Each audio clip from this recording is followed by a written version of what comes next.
Pessoal, vamos falar mais um pouco de Elias. Elias era um homem de muita fé. Ele não se contaminava com comidas, ele era completamente temente a Deus, obediente. Através dele ocorreram-se muitos milagres, Deus usou a vida dele para fazer muitas coisas assim difíceis ao homem, que seriam verdadeiros milagres para a gente acreditar. Elias, ele profetizou e parou de chover durante um bom tempo, durante alguns anos, sobre a terra, aonde havia a rainha Jezabel, porque ela cultuava deuses estranhos que eram contrários à vontade de Deus, porque nós sabemos que Deus não admite ídolos, Deus não admite outro Deus, o Deus verdadeiro é somente Ele. Como Elias tentou dizer para ela e o seu esposo, e ela não entendeu, ela não quis, porque ela tinha os seus demônios, Elias destruiu no templo todos aqueles ídolos e partiu para o deserto. Lá a gente sabe que o Senhor mandou corvos alimentá-lo, porque o Senhor o amava grandemente. Mas chegou a hora de retornar e de ir lá provar para Jezabel que Deus era o único Deus verdadeiro. E no caminho ele encontrou uma viúva.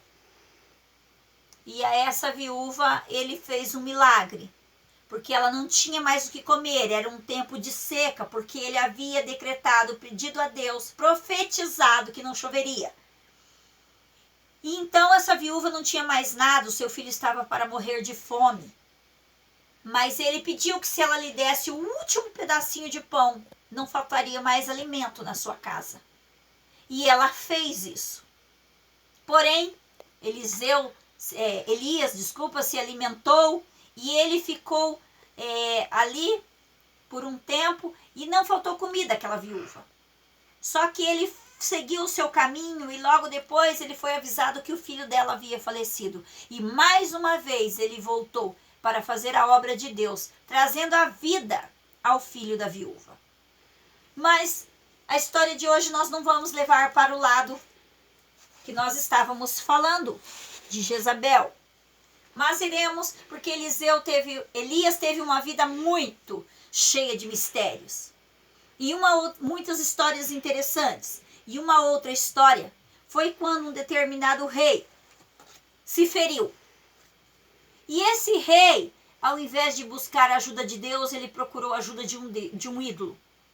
De um dos ídolos que havia naquela terra.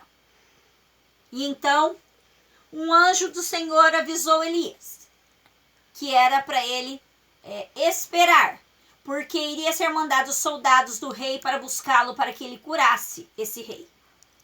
Mas quando os soldados chegaram até Elias, 50 soldados, disseram a ele: salve, servo do rei, servo de Deus, desculpa. E Elias disse a ele: se eu sou servo do Deus vivo, que vocês se queimem agora. E os soldados foram queimados vivos. Mais uma vez o rei doente insistiu e mandou novamente, mas Elias estava furioso porque sabia que ele havia desobedecido à vontade de Deus e procurado deuses. E mais uma vez foi ordenado aos 50 soldados da segunda remessa, que fossem queimados vivos.